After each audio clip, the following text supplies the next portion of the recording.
Hello नमस्ते friends.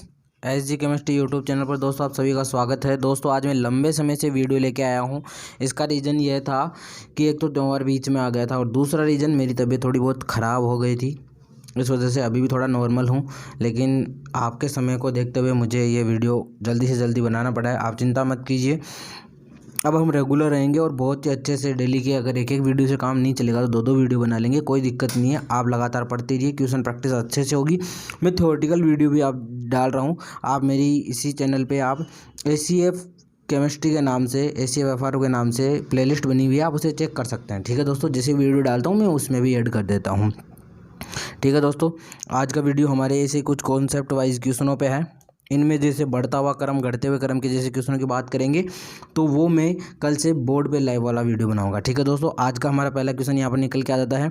निम्न quantum संख्या के लिए कितने कक्षक संभव हो सकते हैं? यानी ऐसी क्वांटम संख्या, चारों क्वांटम संख्याओं के मान आपको दे रखे हैं। n बराबर 3 दे रखा है, l बराबर 2 दे रखा है, m बराबर +2 दे रखा है और s बराबर +1/2 दे रखा है। तब कितने कक्षक हो सकते हैं? दिमाग लगाइए दोस्तों। चार क्वांटम संख्याओं के मान दे रखे हैं तो कितने कक्षक हो सकते हैं? यदि यहाँ पर कितने इलेक्ट्रॉन पूछा तो भी आंसर वही होगा, और कितने कक्षक पूछा है तो भी आंसर वही होगा।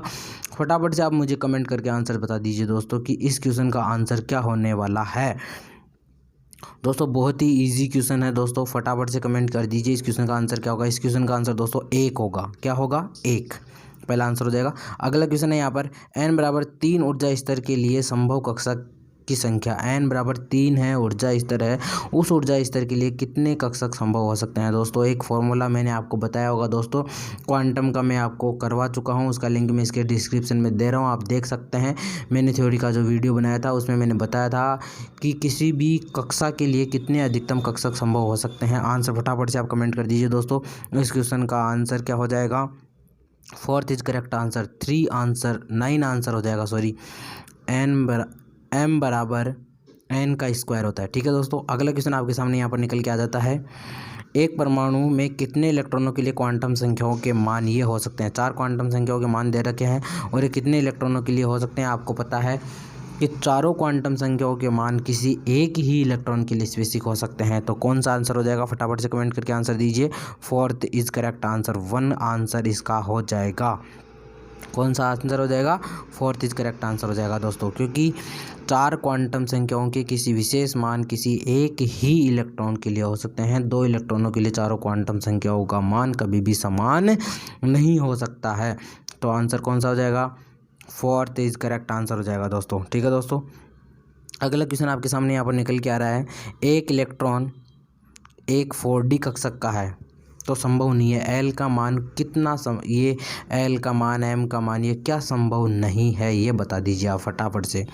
कौन सा मान संभव नहीं हो सकता है? फटाफट से कमेंट करके बता दीजिए दोस्तों। आपको दिख रहा है साफ साफ कि एल का मान अगर 4D है तो एल का मान 2 होना चाहिए, और यहाँ पर सेकंड इज रॉन्ग आंसर। इसका मतलब सेकंड ही करेक्ट आंसर हो जाएगा, यानी एल का मान 1 नहीं बल्कि एल का मान 2 होना चाहिए। एम का मान तो 1 भी हो सकता है, एम का मान तो 2 भी हो सकता है, एम का मान तो कुछ भी हो सकता है, लेकिन एल का मान हमेशा 2 ही होगा 4D के लिए, एन का मान 4 ही होगा 4D के लिए। ठीक है दोस्तों, अगला क्वेश्चन आपके सामने निकल के आ रहा है यहाँ पर। यदि एल बराबर 3 हो तो कक्षकों का प्रकार और संख्या क्या हो सकती है? एल बराबर 3 है तो कौन सा कक्षक होगा? आपको पता है एल बराबर 3 होगी दोस्तों, तो आपको पता है कौन सा होता है? एल बराबर 3 के लिए एफ होता है।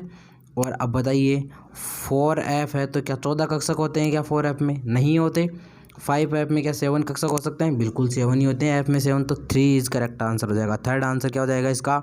करेक्ट आंसर हो जाएगा, थर्ड इज करेक्ट आंसर हो जाएगा 5f7 वाला। ठीक है, क्योंकि l बराबर 3 है तो p के लिए तो l बराबर 1 होता है, d के लिए कितना होता है? 2 होता है। ये आंसर हो सकता था, तीसरा और दूसरा आंसर हो सकता था, लेकिन आंसर कौन सा जाएगा यहाँ पर? तीसरा जाएगा, क्योंकि कक्षक की संख्या कितनी दे रखी है? 7 दे रखी है। ठीक है दोस्तों, अगला क्वेश्चन निकल के आता है। n प्लस ये 1 नहीं है, n प्लस l है। क्या है? n प्लस l बराबर 7 वाले सभी उपकोषों की संख्या कितनी होगी? बट फटाफट से कमेंट करके आंसर दे दीजिए दोस्तों। आपको पता होना चाहिए कि n प्लस एल का मान 7 किस किस के लिए हो सकता है। देखो 4f के लिए हो सकता है, 5d के लिए हो सकता है, 6p के लिए हो सकता है और 7s के लिए हो सकता है। तो कौन सा आंसर चला जाएगा? फर्स्ट, यानी 4 हो सकते हैं, 4 हो सकते हैं। कौन कौन सा? 4F हो सकता है, 5D हो सकता है, 6P हो सकता है और 7S हो सकता है। ठीक है दोस्तों, फर्स्ट इज करेक्ट आंसर हो जाएगा इसका। कौन सा आंसर हो जाएगा? फर्स्ट इज करेक्ट आंसर हो जाएगा। ठीक है दोस्तों, इसमें केवल फर्स्ट ही हो सकता है, सेकंड भी नहीं होगा, थर्ड भी नहीं होगा और फोर्थ भी नहीं होगा। ठीक है, अगला क्वेश्चन आपके सामने निकल के आ रहा है यहाँ पर। नाइट्रोजन के विन्यास में 3 अयुग्मित इलेक्ट्रॉनों की व्याख्या किस नियम के द्वारा की जाती है?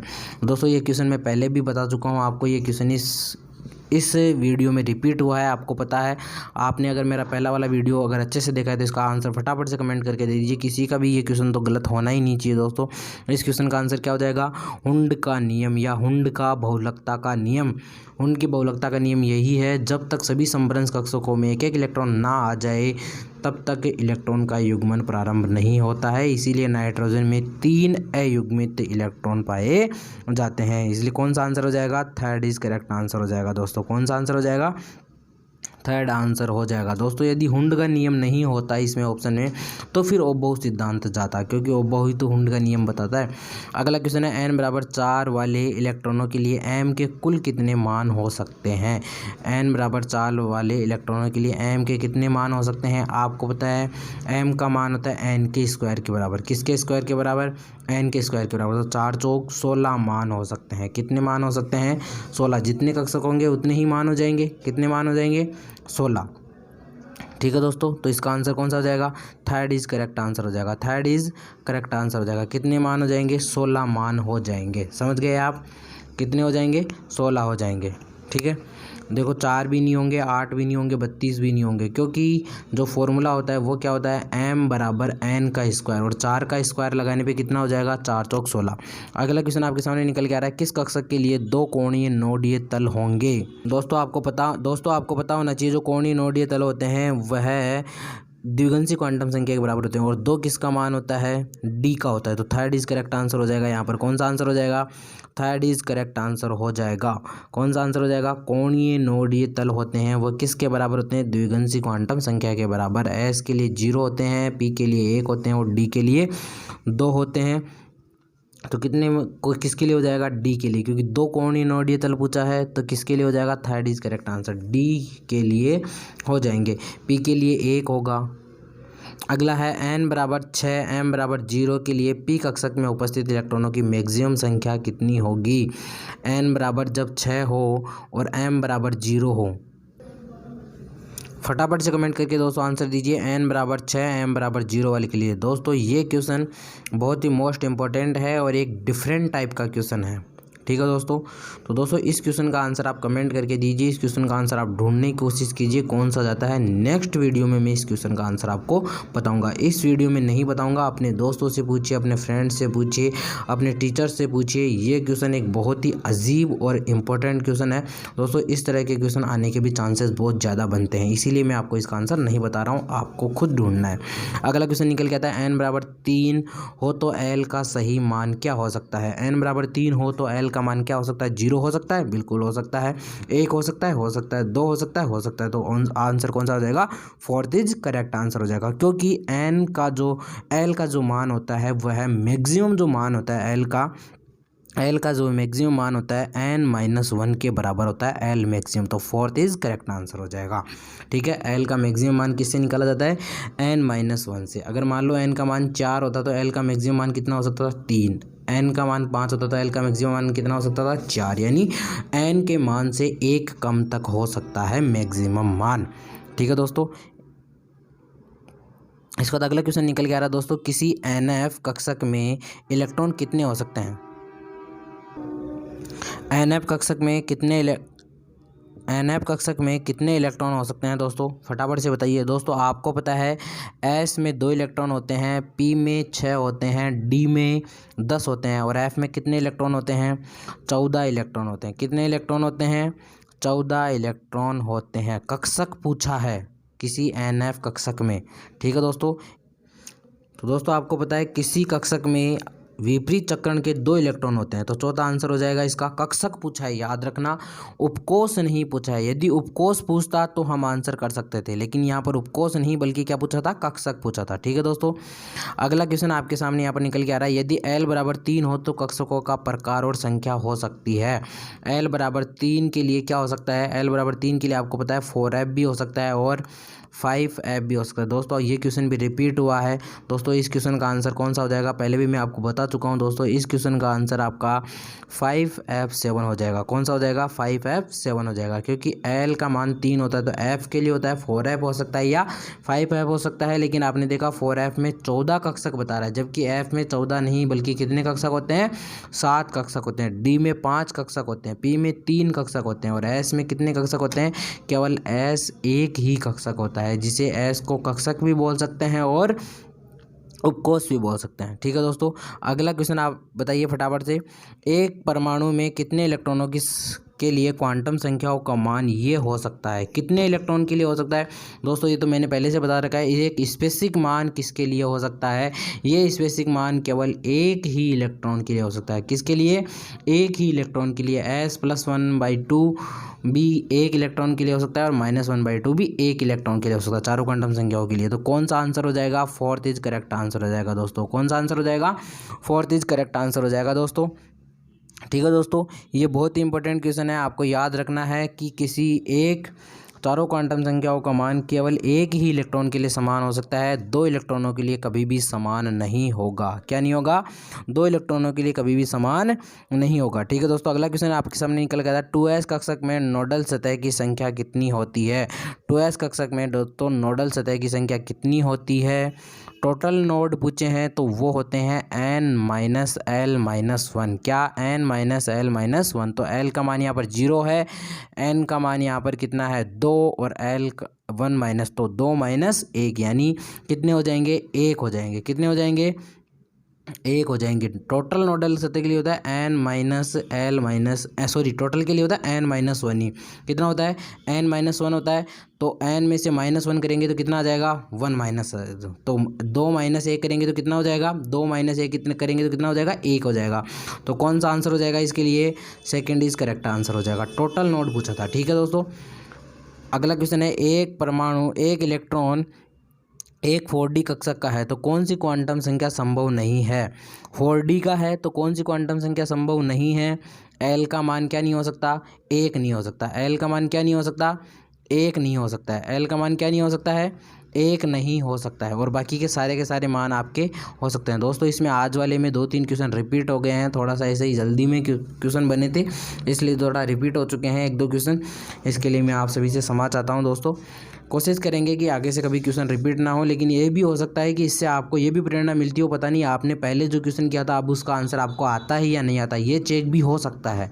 ठीक है, तो आपके लिए तो वैसे प्रॉफिटेबल ही है, लेकिन मैं कोशिश करूँगा आपको डिफरेंट टाइप क्वेश्चन ही दिए जाएँ। ठीक है दोस्तों, आगे से इस चीज़ का ध्यान रखा जाएगा। आप देखिए अभी तो इसके लिए क्या L का मान 1 नहीं हो सकता, क्योंकि L का मान यहाँ पर 2 ही होगा। ठीक है, अगला क्वेश्चन है। इलेक्ट्रॉन की स्थिति बताने के लिए कितनी क्वांटम संख्याओं की आवश्यकता होती है, यानी इलेक्ट्रॉन की सही स्थिति बताने के लिए कितनी क्वांटम संख्याओं की आवश्यकता होती है दोस्तों, फटाफट से बताइए दोस्तों। ये तो मैं आपको थ्योरेटिकल वाले चैप्टर में भी बता चुका हूँ दोस्तों, जब मैंने थ्योरी का वीडियो बनाया था उसमें मैंने आपको बताया था। ये तो बहुत ही इंपॉर्टेंट क्वेश्चन है दोस्तों। क्या होगा, 4th इज करेक्ट आंसर हो जाएगा। कौन सा, चारों क्वांटम संख्याओं की आवश्यकता होती है। मुख्य क्वांटम संख्या की आवश्यकता होती है, द्विगंशी की होती है, चुंबकीय की होती है और चक्रण क्वांटम संख्या की आवश्यकता भी होती है। चारों क्वांटम संख्याओं की आवश्यकता होती है। यहाँ पर n की भी आवश्यकता होती है, l की भी होती है, m की भी होती है और s की भी होती है। इस तरह से हर एक क्वांटम संख्या की आवश्यकता होती है। यदि 3 क्वांटम संख्याओं का मान दे रखा हो तो वो केवल कक्षक को बताएगी।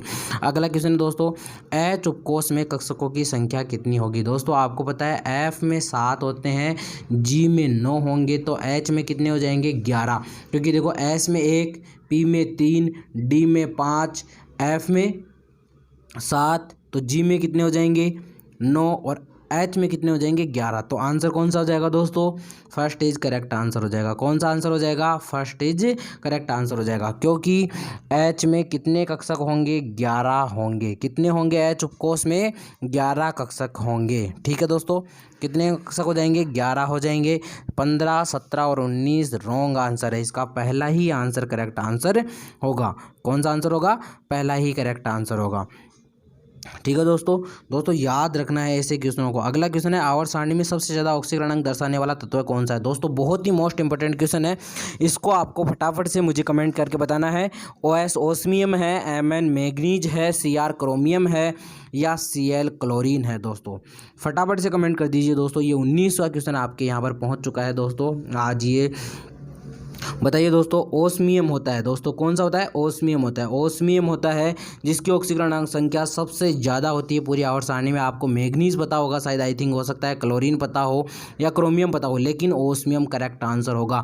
मानते हैं अस्थायी दर्शाता है, लेकिन मैक्सिमम पूछा है और ओस्मियम ऑप्शन में दे रखा है, तो आपको ओस्मियम ही करेक्ट करना है। कौन सा करना है, ओस्मियम ही करेक्ट करना है। दोस्तों अगला क्वेश्चन है, सबसे ज़्यादा गलनांक दर्शाने वाला तत्व है, सबसे ज़्यादा मेल्टिंग पॉइंट किसका होता है, कौन से तत्व का होता है। दोस्तों फटाफट से कमेंट करके आंसर दे दीजिए दोस्तों। इस क्वेश्चन का आंसर क्या होगा, ओस्मियम होगा, क्लोरीन होगा, टेक्नीशियम होगा या डब्ल्यू टंगस्टन होगा। दोस्तों आपने बल्ब देखा होगा, बल्ब के अंदर जो वायरिंग का जो फिलामेंट आता है, जो एलिमेंट जो तार लगा होता है, वो होता है टंगस्टन का, और वो बहुत ही ज़्यादा गर्म होने पे भी नहीं पिघलता है, और उसी का होता है, किसका होता है, टंगस्टन का गलनांक सबसे ज़्यादा होता है। किसका होता है, ओस्मियम का ऑक्सीकरण अंक सबसे ज़्यादा होता है और टंगस्टन का गलनांक सबसे ज़्यादा होता है पूरी आवर्त सारणी में। ठीक है दोस्तों, अगला क्वेश्चन आपके लिए यहाँ पर निकल के आ रहा है, जो कि बहुत ही मोस्ट इंपॉर्टेंट क्वेश्चन है। सबसे ज़्यादा विद्युत ऋणता दर्शाने वाला तत्व कौन सा है। आवर्त सारणी में सबसे ज़्यादा विद्युत ऋणता किस तत्व की होती है, इन चारों ऑप्शनों में से आपको बताना है फटाफट से। क्लोरीन की होती है, ब्रोमीन की होती है, सीजियम की होती है या फ्लोरीन की होती है। दोस्तों फटाफट से कमेंट करके आंसर दे दीजिए दोस्तों, किसकी सबसे ज़्यादा विद्युत ऋणता होती है। दोस्तों आपको पता है सबसे ज़्यादा विद्युत ऋणता होती है किसकी, फ्लोरीन की। किस तत्व की होती है, फ्लोरीन की। कितनी होती है, 4 होती है। कितनी होती है, 4 होती है। दोस्तों आपको इस चीज़ का भी पता होना चाहिए कि विद्युत ऋणता का कोई मात्रक नहीं होता है। क्या नहीं होता, यानी विमाहीन राशि होती है विद्युत ऋणता। क्या होती है, विमाहीन राशि होती है दोस्तों विद्युत ऋणता। कैसे होती है, विमाहीन। तो दोस्तों आपको इस चीज़ का भी ध्यान रखना है। अगला क्वेश्चन आपके सामने निकल कर है, सबसे ज़्यादा इलेक्ट्रॉन बंधुता किस तत्व की होती है। दोस्तों इलेक्ट्रॉन बंधुता किस तत्व की होती है, यानी इलेक्ट्रॉन ग्रहण करने की क्षमता किस तत्व की होती है। सीजियम की होती है, फ्लोरीन की होती है, ब्रोमीन की होती है या क्लोरीन की होती है। दोस्तों एक चीज़ ध्यान रखना, जिसका आकार जितना ज़्यादा बड़ा होगा उसकी इलेक्ट्रॉन बंधुता उतनी ही कम होती जाएगी। यानी आकार भी छोटा होना चाहिए और ग्रहण करने की थोड़ी बहुत क्षमता भी होनी चाहिए। ऐसा नहीं है कि उसमें रिपल्सन लग रहा हो। यहाँ पर आंसर आपका ए इज़ करेक्ट आंसर हो जाएगा। क्लोरीन की इलेक्ट्रॉन बंधुता सबसे ज़्यादा होती है दोस्तों। फ्लोरीन के बजाय यहाँ पर क्लोरीन बाजी मार जाता है और क्लोरीन की विद्युत ऋणता सबसे ज़्यादा होती है, इलेक्ट्रॉन बंधुता सबसे ज़्यादा होती है, क्योंकि इसमें रिक्त डी कक्षक आने के कारण यह इलेक्ट्रॉन ग्रहण करने की क्षमता रखता है। अगला क्वेश्चन है, सबसे ज़्यादा आयनन एंथैल्पी किस तत्व की होती है। दोस्तों फटाफट से दोस्तों इन चारों में से ऑप्शनों में से आप कमेंट करके आंसर बता दीजिए दोस्तों। सबसे ज़्यादा किस तत्व की आयनन एंथैल्पी होती है। दोस्तों फ्लोरीन की होती है, नाइट्रोजन की होती है, नियोन की होती है, हीलियम की होती है। दोस्तों हीलियम की सबसे ज़्यादा आयनन एंथैल्पी होती है, क्योंकि दोस्तों आयनन एंथैल्पी का मतलब होता है किसी तत्व के बाह्यतम कोश से इलेक्ट्रॉन को उस तत्व के बाह्यतम कोश से मुक्त करने के लिए, यानी उससे उस इलेक्ट्रॉन का कोई संबंध नहीं होना चाहिए। और हीलियम तो एक छोटा आकार भी होता है, पहली बात तो इलेक्ट्रॉन ऐसे मुक्त नहीं कर सकते, और उसके बाद उसमें क्या होता है कि अष्टक पूर्ण होता है इसका, तो इस वजह से इनर्ट गैस तो होता ही है, 2 इलेक्ट्रॉन होते हैं इस वजह से। ठीक है दोस्तों, अगला क्वेश्चन है, निम्न में से सबसे ज़्यादा आयनन एंथैल्पी किसकी है। पहले देखो हीलियम ऑप्शन में था इसलिए हीलियम की थी, अब आपको इन चारों में से चेक करना है कि इन चारों में से सबसे ज़्यादा आयनन एंथैल्पी किसकी होगी। पूरी आवर्त सारणी में हीलियम की होती है, कोई दो राय नहीं है इसमें। सबसे ज़्यादा जितनी भी अक्रिय गैसें होती है उनकी होती है, लेकिन इसमें कोई भी अक्रिय गैस नहीं दिख रही है, तो अक्रिय गैस के जस्ट पास वाला है उसकी होती है। किसकी होती है, फ्लोरीन की होती है। अगर अक्रिय गैस नहीं दे रखा हो तो आपको आंख बंद करके आंसर कर देना है फ्लोरीन को, या तो आपको कोई अक्रिय गैस मिलेगी या फिर फ्लोरीन आपको ऑप्शन में जरूर मिलेगा। फ्लोरीन की आयनन एंथैल्पी सबसे ज़्यादा होती है। ठीक है दोस्तों, उसके अलावा फ्लोरीन तभी मिलेगा आपको जब अक्रिय गैसीय ऑप्शन में ना हो, तो फ्लोरीन को कर देना है, क्योंकि ज़्यादातर क्वेश्चन फ्लोरीन का ही पूछा था। अगला क्वेश्चन है, निम्न में से कौन सा तत्व सबसे प्रबल ऑक्सीकारक है? प्रबल ऑक्सीकारक कौन से होते हैं? ये तो आप सबसे पहले आपको ये पता होना चाहिए कि धातुएं प्रबल ऑक्सीकारक होती है या फिर अधातुएं प्रबल ऑक्सीकारक होती है। तो दोस्तों मैं आपको बता दूं कि जो अधातु होती है वो प्रबल ऑक्सीकारक होती है, और सभी अधातुओं में सबसे ज़्यादा प्रबल ऑक्सीकारक होती है फ्लोरीन। कौन सी होती है? फ्लोरीन होती है। तो ए इज करेक्ट आंसर हो जाएगा यहाँ पर आपका दोस्तों, फ्लोरीन सबसे ज़्यादा प्रबल ऑक्सीकारक होती है। क्या होती है? फ्लोरीन सबसे ज़्यादा प्रबल ऑक्सीकारक। और धातुओं की अगर बात करें तो वो प्रबल अपचायक की तरह बिहेव करती है। किसकी तरह बिहेव करती है धातुएं? अपचायक की तरह। और यहाँ पर आंसर आपका क्या होगा? फ्लोरीन इज करेक्ट आंसर हो जाएगा। ठीक है दोस्तों, अगला क्वेश्चन निकल के आता है दोस्तों आपकी यहाँ, H2O2 की प्रकृति क्या होती है? H2O2 जो होता है उसकी प्रकृति किस तरह की होती है? ऑक्सीकारक की होती है, अपचायक की होती है, दोनों की होती है, या दोनों की तरह ही बिहेव नहीं करता है? दोस्तों मैं आपको बता दूं H2O2 की प्रकृति दोनों की तरह होती है। किसकी तरह होती है? दोनों की तरह होती है, क्योंकि यहाँ पर ऑक्सीजन का जो ऑक्सीडेशन नंबर है -1 है, और ऑक्सीजन +2 से लेके -2 तक दर्शाती है। यहाँ पर बीच का ऑक्सीकरण अंक है, इस वजह से ये अपचायक की तरह बिहेव भी कर सकती है और ऑक्सीकारक की तरह बिहेव भी कर सकता है। तो सी इज करेक्ट आंसर हो जाएगा, दोनों की तरह बिहेव करता है H2O2। डिपेंड करता है इसके साथ रिएक्ट करने वाला कैसा है। सबसे छोटा आकार किस तत्व का है? दोस्तों बताइए, लिथियम का छोटा आकार है, बेरिलियम का है, सोडियम का है, या मैग्नीशियम का है? चारों एलिमेंट्स में से सबसे छोटा आकार पूरी आवर्त सारणी में नहीं पूछा है, यहाँ पर इन चारों तत्वों में से जो चारों ऑप्शन है उन्हीं में से आंसर देना होता है, सबके ओवरऑल नहीं देना होता है आपको आंसर।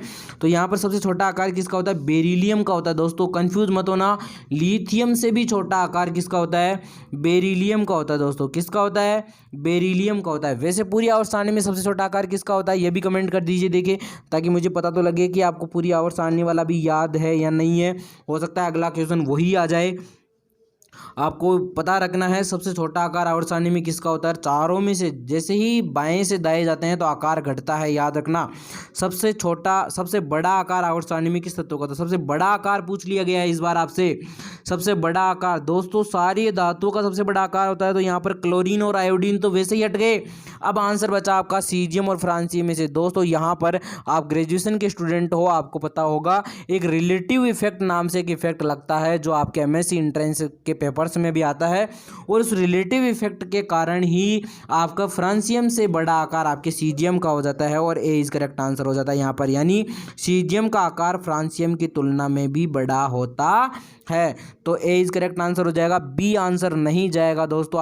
आपने ये रट रखा होगा कि आवर्त सारणी में अप टू डाउन जाने पे आकार बढ़ता है और सीजियम के बाद फ्रांसियम आता है, लेकिन ये गलत होगा। ठीक है दोस्तों, अगला क्वेश्चन है, लिक्विड अवस्था में पाया जाने वाला रेडियो एक्टिव एलिमेंट कौन सा है? यानी लिक्विड अवस्था में पाए जाने वाला कौन सा एलिमेंट है जो रेडियो एक्टिव भी है लेकिन लिक्विड अवस्था में पाया जाता है? देखो सीजियम भी रेडियो लिक्विड अवस्था में होता है, Hg भी होता है, Fr भी होता है, Br भी होता है, लेकिन रेडियो एक्टिव इन चारों में से एक ही एलिमेंट है। कौन सा है? फटाफट से कमेंट कर दीजिए दोस्तों। डी इज करेक्ट आंसर है, फ्रांसियम ऐसा रेडियो एक्टिव एलिमेंट है जो लिक्विड अवस्था में होता है। चारों लिक्विड अवस्था में होते हैं, मानते हैं इस बात को, लेकिन फ्रांसियम ऐसा एलिमेंट है जो रेडियो एक्टिव भी होता है और लिक्विड भी होता है। कैसा होता है? रेडियो एक्टिव भी होता है और लिक्विड भी होता है। ठीक है दोस्तों, अगला क्वेश्चन आपके सामने निकल के आ रहा है, निम्न में से कौन अष्टक पूर्णता पर निर्भर करती है? यानी अष्टक विन्यास से ये निर्भर करती है या अष्टक विन्यास से प्रभावित होती है? दोस्तों विद्युत ऋणता कभी भी प्रभावित नहीं होती है, जबकि आयनन एंथैल्पी और इलेक्ट्रॉन बंधुता जैसे ही अष्टक पूर्ण हो जाता है तो ये दोनों बहुत ज़्यादा प्रभावित होती है। तो अष्टक पूर्णता पर आपकी आयनन एंथैल्पी भी निर्भर करती है और इलेक्ट्रॉन बंधुता भी करती है। तो कौन सा आंसर हो जाएगा? डी इज करेक्ट आंसर हो जाएगा। कौन सा आंसर हो जाएगा? डी इज करेक्ट आंसर हो जाएगा। ए नहीं होगा यहाँ पर। ठीक है दोस्तों, ना बी होगा ना सी होगा, क्योंकि बी और सी दोनों डिपेंड करती है, तो डी ऑप्शन में दोनों दे रखी है, इसलिए कौन सा आंसर हो जाएगा आपका? डी इज करेक्ट आंसर हो जाएगा दोस्तों। ठीक है दोस्तों, अगला क्वेश्चन आपके सामने यहाँ पर निकल के रहा है, आवर्त सारणी में सबसे छोटा आकार किस तत्व का होता है? दोस्तों अभी पहले आपने बेरिलियम आंसर किया था, अब देखो सबसे छोटा आकार हाइड्रोजन का होगा या हीलियम का होगा या लिथियम का होगा या फ्लोरीन का होगा? दोस्तों पूरी आवर्त सारणी में सबसे छोटा आकार हाइड्रोजन का होता है। किसका होता है? हाइड्रोजन का। तो यहाँ पर सी इज करेक्ट आंसर हो जाएगा, ना कि हीलियम का होता है। आपको वो याद नहीं रखना है, लेफ्ट टू राइट जाने पे आकार घटता है। जितनी भी इनर्ट गैसें होती है उनका आकार ज़्यादा होता है। क्या होता है? ज़्यादा होता है। इसलिए हाइड्रोजन का आकार क्या होता है? छोटा होता है। पूरी आवर्त सारणी में सबसे छोटा आकार आपके किसका होता है? हाइड्रोजन का होता है। दोस्तों आपको ये चीज़ याद रखनी है, कभी नहीं भूलना है। हाइड्रोजन के बाद की बात करें तो फिर आपका ये दूसरे आवर्त में आपका बेरिलियम आ जाता है। लिथियम और बेरिलियम में तुलना करेंगे तब। अगला क्वेश्चन है, सबसे ज़्यादा ऑक्सीकरण अवस्था किस तत्व की होती है? दोस्तों पहले बताया था आवर्त सारणी में ओस्मियम की, लेकिन यहाँ पर ओस्मियम आपको ऑप्शन में नहीं दिख रहा। अब बताओ क्या करें? यानी कभी कभार क्या होता है, फर्स्ट स्थान नहीं पूछ के सेकंड पूछ लेता है। जीके में भी ऐसा ही होता है, सबसे ऊंची चोटी कौन सी है वो नहीं पूछ के सेकंड नंबर वाली ऊंची चोटी पूछ लेता है। ठीक है, तो इस तरह से यहाँ पर भी यही सीन होता है। यानी मुख्यमंत्री नहीं पूछ के आपसे उप मुख्यमंत्री का नाम पूछा गया है यहाँ पर। तो बता दीजिए यहाँ का उप मुख्यमंत्री कौन है? मैग्नीज है। कौन है? मैग्नीज है, जिसकी ऑक्सीडेशन नंबर कितनी होती है? मैक्सिमम +7 होती है। मिनिमम तो कितनी भी दर्शा सकता है, लेकिन मैक्सिमम कितनी दर्शाता है? मैग्नीज +7 दर्शाता है। दोस्तों अगला क्वेश्चन है, किस तत्व की ऑक्सीकरण अवस्था फिक्स होती है? फिक्स का मतलब एक स्थिर होती है, एक ही ऑक्सीकरण अवस्था दर्शाएगी। कौन सा ऐसा तत्व है जो एक ही ऑक्सीकरण अवस्था दर्शाती है? बताओ। हाइड्रोजन, नाइट्रोजन, क्लोरीन और फ्लोरीन, चारों में से कौन सा आंसर होगा? दोस्तों फ्लोरीन इज करेक्ट आंसर होगा। Fluorine D is correct answer, क्योंकि फ्लोरीन हमेशा -1 दर्शाता है। फ्लोरीन किसके साथ भी रिएक्ट करे? फ्लोरीन धातु के साथ रिएक्ट करे, फ्लोरीन अधातु के साथ रिएक्ट करे, फ्लोरीन ऑक्सीजन के साथ मिले, फ्लोरीन नाइट्रोजन के साथ मिले, फ्लोरीन सोडियम के साथ मिले, किसी के साथ भी मिले, फ्लोरीन हमेशा -1 दर्शाता है। अगला क्वेश्चन आपके सामने है, आवर्त सारणी का सबसे भारी तत्व कौन सा है? दोस्तों जिसका घनत्व सबसे ज़्यादा वही सबसे भारी तत्व होता है। क्या? जिसका घनत्व सबसे ज़्यादा वही भारी तत्व होता है। और आपको पता होना चाहिए पूरी आवर्त सारणी में ओस्मियम और इरिडियम IR सबसे ज़्यादा घनत्व रखने वाले एलिमेंट्स होते हैं। इरिडियम का थोड़ा सा ज़्यादा होता है, ओस्मियम का थोड़ा कम होता है, लेकिन ओस्मियम ही क्वेश्चन में पूछा जाता है तो ओस्मियम ही आंसर हो जाएगा। अगला क्वेश्चन है, आवर्त सारणी में सबसे ज़्यादा घनत्व किस तत्व का होता है? अभी अभी मैं यही बात कर रहा था, सबसे ज़्यादा घनत्व किसका होता है? इसका 22.57 के समथिंग होता है, 22.57 ग्राम सेंटीमीटर इनवर्स -3। इसमें इसका जो आपका घनत्व होता है वो होता है ओस्मियम का। किसका? ओस्मियम का। ओस्मियम का सबसे ज़्यादा घनत्व होता है। डी ब्लॉक एलिमेंट्स का घनत्व वैसे ही ज़्यादा होता है, क्योंकि यहाँ पर लेंथेनॉइड और एक्टिनॉइड संकोचन आ जाता है, आपको पता हो तो। अगला क्वेश्चन है, धातु के ऑक्साइड की प्रकृति सामान्यतः कैसी होती है? धातु के जितने सामान्यतः की बात की है, वैसे तो आप एल्यूमिनियम की बात मत कर लेना, एल्यूमिनियम के जो ऑक्साइड होते हैं वो उभयधर्मी होते हैं, लेकिन सामान्यतः पूछा है तो धातु के ऑक्साइड की प्रकृति आपको पता नहीं है। धातु के ऑक्साइड की प्रकृति दोस्तों ना अम्लीय होती है, धातु के ऑक्साइड की प्रकृति क्षारीय होती है। बी इज करेक्ट आंसर हो जाएगा, क्योंकि यहाँ पर जो ऑक्साइड होते हैं वो मिनिमम ऑक्सीडेशन नंबर में होते हैं, इसीलिए कौन सी प्रकृति दर्शाते हैं? क्षारीय प्रकृति दर्शाते हैं। दोस्तों याद रखना, धातु की ऑक्साइड प्रकृति क्षारीय होती है, अधातु की अम्लीय होगी। इसका मतलब साफ है, अधातु की कैसी होगी? अम्लीय होगी। अगला क्वेश्चन है, ऑक्सीकरणांक बढ़ने के साथ ऑक्साइड की अम्लता क्या होती है? यानी ऑक्सीकरणांक पहले 1 था, +1 था, +2 गया या +3 हो गया, +5 हो गया, तो जो आपकी अम्लता है वो बढ़ेगी, घटेगी, स्थिर रहेगी, या इनमें से कुछ ही नहीं होगा? तो बता दीजिए दोस्तों फटाफट से आंसर। दोस्तों ऑक्साइड की अम्लता बढ़ती है ऑक्सीकरणांक बढ़ने के साथ, तो ए इज करेक्ट आंसर हो जाएगा। क्या हो जाएगा?